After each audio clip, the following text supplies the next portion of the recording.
Hello and welcome to the Texas Day Peru Secret Sauce Podcast. I'm Kevin Briggs, and for those of you who don't know, Texas Day Peru, we send teams of surgeons down to Peru every year to help the poor get surgical care that they otherwise wouldn't need. The other thing we do down there, besides changing lives and having a lot of fun, is we help pre-med students get into med school.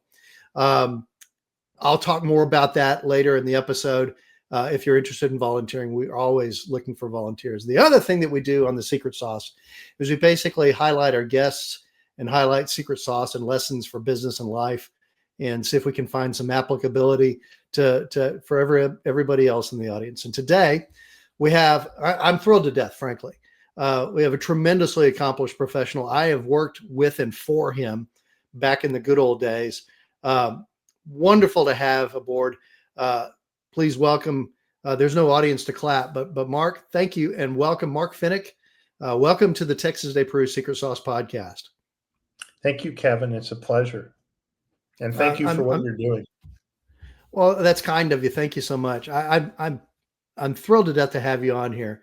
Kind of the genesis of this particular podcast was I was trying to archive little tips and hints and lessons that I've learned professionally over the years and share them with my sons.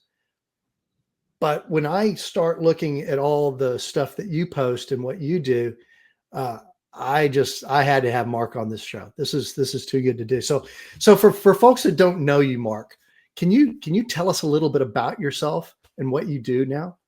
Sure.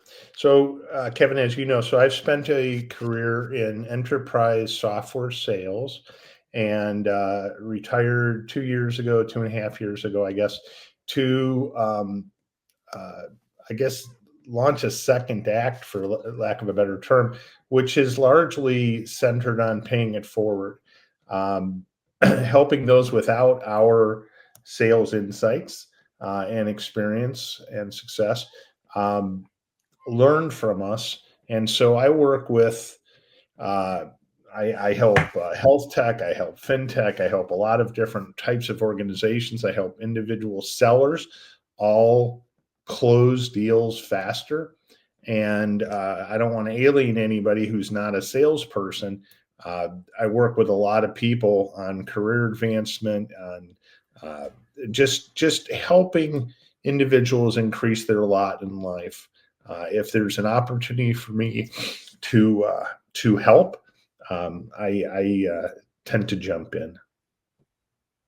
Thank you for sharing that. And by the way, I know a lot of what we're talking about is geared specifically for salespeople, but the reality is, if you want to be successful in anything you need to do in life, you need to be able to convince people of your way of thinking. You need to be able to lead without influence. You need to be able to differentiate. You need to be able to build trust.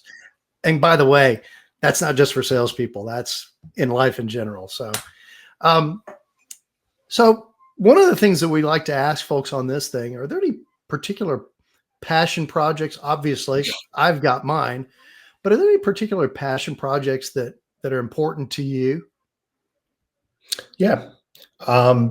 So I think you know this from working together, but I've I've always loved watching particular junior sellers or graduates, or just people who are striving to get ahead. I've always enjoyed collaborating with them, helping them reach their potential, and then watching it happen. And there's nothing that gives me greater joy than 2 minutes before New Year's getting a text from a client or a former employee or teammate or a partner, wishing me a happy new year before they call their grandma, before they call their mom. And I always tell them, call your mom, don't call me. But the passion project isn't the call. The passion project is watching these individuals, as I mentioned before, increase their lot in life, whatever metric that is. It's helping them achieve what they want. Oh, that's wonderful.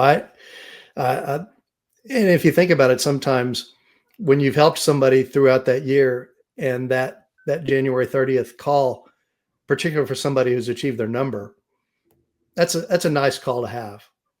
Well, I'm talking American New Year, so that would be December 31st.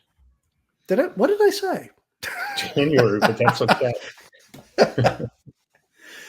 Well, we're adopting a new calendar, so it's New a work in calendar, no more progress. Gregorian. We're good, man.